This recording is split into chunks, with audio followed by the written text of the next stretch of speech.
Hi, my name is Kat. I'm going to be the physician assistant student taking care of you today. Today I'm going to be performing an abdomen and a musculoskeletal exam.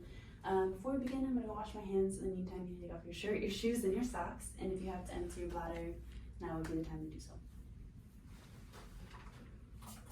Alright, so for the abdomen exam, I'm going to have you lay down on the exam table. Okay. And you pull your hands further down. So I'm making sure I have adequate exposure from the xiphoid process to the pubic symphysis. I'm going to start by noting the abdomen's contour. I'm going to look for the presence of any scars, striae, distension, masses, pulsations, and the condition of the umbilicus. Okay. So I'm going to start with auscultating, or listening to bowel sounds in all 4 quadrants. If I don't hear bowel sounds in each quadrant right immediately, I'll listen for at least 1 full minute.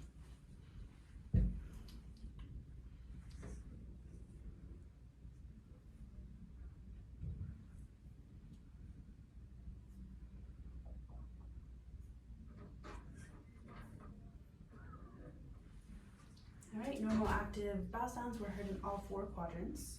I'm going to move on to percussion now. So I'm going to percuss in all 4 quadrants, listening for tympany and dullness.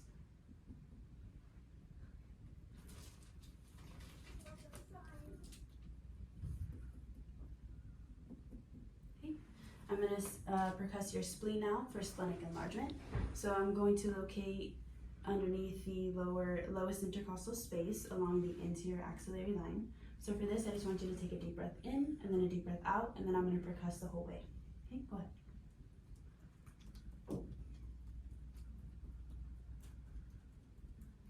Okay. All right, moving on to palpation now. Are you in any pain? Okay. If you were, I would ask you to point to where your area of pain was and save that area for last. Okay. I'm going to just start by lightly palpating the abdomen, looking for any signs of distress on your face and any superficial masses. Okay. Moving on to deeper palpation, I'm going to palpate deeper, still looking for any signs of distress on your face and any deep masses. Okay. So next thing for palpation is I'm going to place one hand underneath your right upper quadrant. I'm going to palpate for splenic enlargement, tenderness, and masses. So I'm going to ask you to take a deep breath in. And then a deep breath out. Okay. I'm going to move on to the left upper quadrant now, placing my hand underneath there. I'm also going to be palpating for splenic enlargement. So same thing, just take a deep breath in. Okay. And then a deep breath out. Okay. Good. All right, so now I'm going to have you sit up and face the wall. So I'm going to place one hand on your back, and you're going to feel some light taps. Okay, I'm checking for CVA tenderness bilaterally.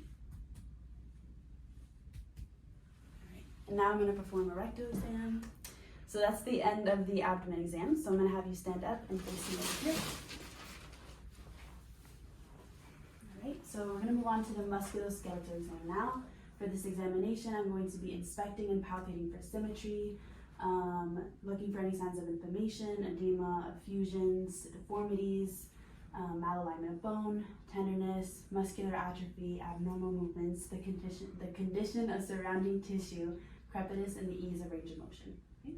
So I'm going to start by looking at your posture from the anterior and the posterior view. Okay?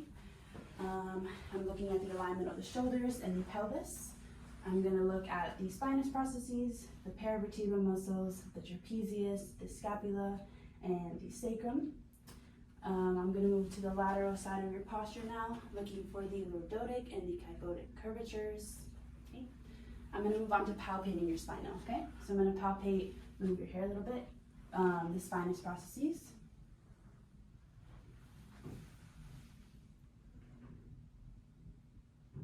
Okay. The paravertebral muscles. All right. I'm going to palpate the sacrum and then the sacroiliac joints. Okay. So now we're going to move on to your spine's range of motion. We're going to start on the cervical spine. So I just want you to perform a few movements that I do. Okay. So starting with flexion, I want you to bring your chin to your chest. Okay. Extension, bringing your head all the way back as far as you can go, going back to midline, and just look towards your left and your right. Okay, so that's a left and right rotation.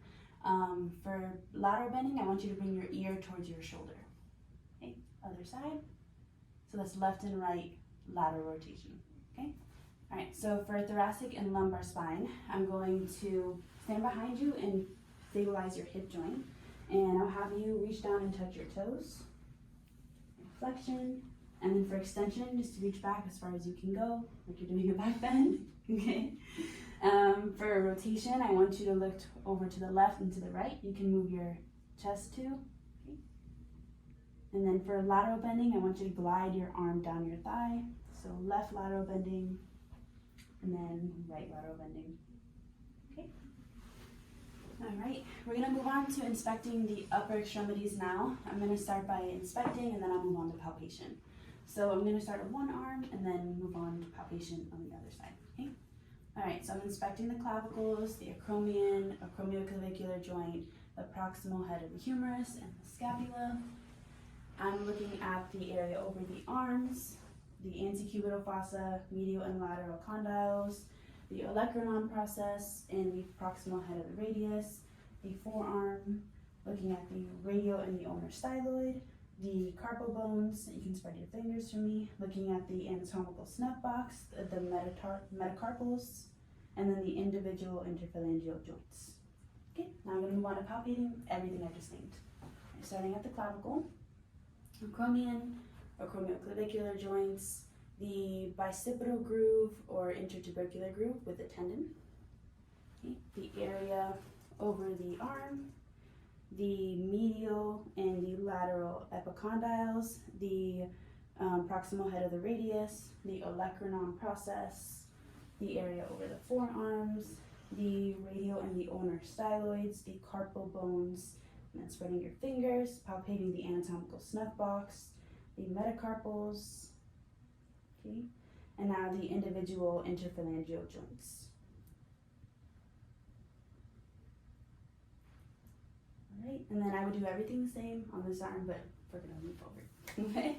All right. So since we palpated all that, I'm gonna move on to range of motion now.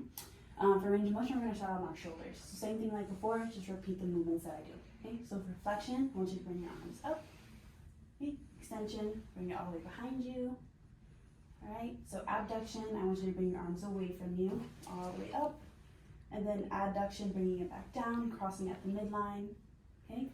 We're going to go into this neutral position, bring your arms up, external rotation, bring it neutral, back down, internal rotation, okay? And then now you can kind of make a ball with your hand and then just make circles, so that's circumflexion. All right, moving on to the elbow joint now, go into this neutral position. I want you to basically do a bicep curl, so elbow flexion, neutral, elbow extension, okay? Back to here, I want you to bring your arms this way, and then back this way, so that was pronation and supination. Okay? Working on the wrist now. I'm gonna have you bring your whole hand towards you, so wrist flexion, away from you, wrist extension. Now with the pinky, I want you to bring it towards yourself, so that's ulnar deviation, and then radial deviation, bring it away. Good job. All right, moving on to the individual joints in your hands. Just basically perform what I do. So starting with thumb flexion, finger flexion, finger extension, thumb extension. You can bring your fingers together, spread them apart. So that's thumb adduction, not thumb, finger adduction, finger abduction. Okay, you can turn it to the side. Bring your thumb away. So thumb abduction, bring it back down, thumb adduction, flip it back this way. And now you can touch each of your fingers with your thumb. Okay, thumb opposition. Okay. So that concludes the upper extremities. We're going to move down to the lower extremities now. So I'll have you lay back down on the exam table. All right, we're going to start with inspection. So I'm going to start at the hip joints. I'm going to be looking at the hip joints, the greater trochanter, the anterior superior iliac spine, moving down to the thighs and the knees, looking at the medial and the lateral condyles, the patella, patellar tendon, tibial tuberosity. I'm looking at the calves now, okay? And then for the ankle, I'm looking at the Achilles tendon, looking at the tarsal bones, the medial and the lateral malleoli, the metatarsals, okay, metatarsals, and then each of the individual's toes, interphalangeal joints, okay? So basically, we're going to go on to palpation and palpating everything we just named.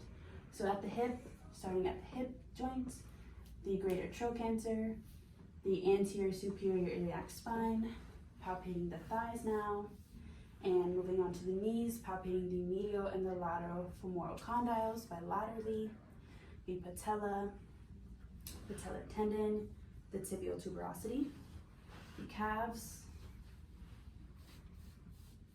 Okay, now onto the ankle, palpating the Achilles tendon, okay, the calcaneus, the medial and the lateral malleoli, the rest of the tarsal bones, okay, the metatarsals, okay, and now palpating in between each of the interphalangeal joints of the toes.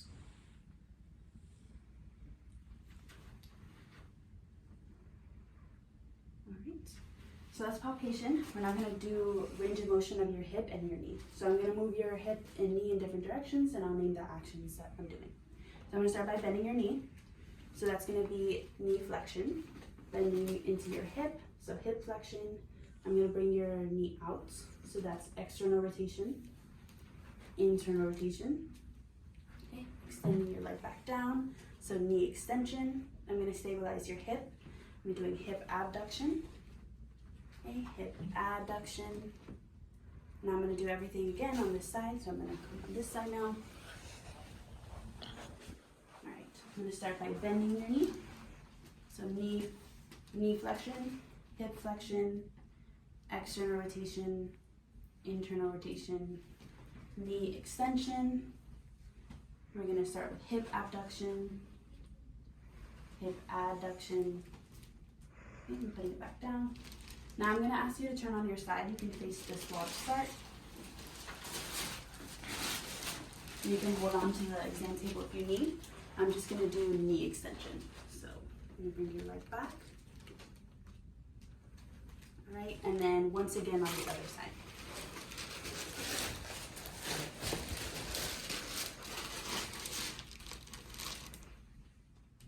All right, hip extension.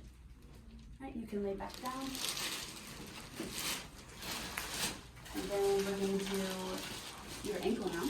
So I'm going to be doing a range of motion on the ankle. So I'm going to start by dorsiflexion, plantar flexion. We're going to do inversion, eversion. Same thing on this foot, dorsiflexion, plantar flexion, inversion, eversion. I'm going to stabilize the metatarsophalangeal joint, and I'm going to ask you to just curl your toes, flexion, and then bring them back up, extension. Same thing here, flex your toes, extend your toes, wonderful. All right, so now the last few things for the exam is I'm going to ask you to bend your knees, and I'm going to measure your calf circumference, and then I'm going to use this joinomer to see the angle of your knee joint. So I'm going to bring up your pants as much as I can. Okay. Okay. So I'm going to use my measuring tape to see how much your calf circumference is. Okay, it's about 13. And then measuring from that point to the tibial tuberosity, it's around 4. So I'm going to go ahead and measure it on this side too.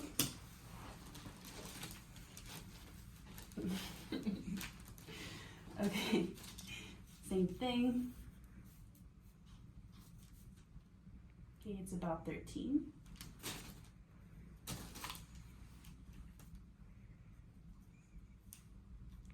And then from here to tibial tuberosity, it's about 4 as well. All right, last thing is using the joinomer, and I'm going to ask you to bring your knee as close as you can to your hip. Okay, so I'm going to make sure it's in line with the greater trochanter and the lateral malleolus of the foot. Okay, it's about 30 degrees. I'm going to check on this side too. So bring your foot all the way in.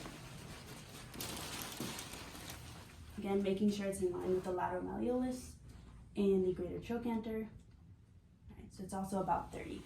All right, and that concludes today's exam.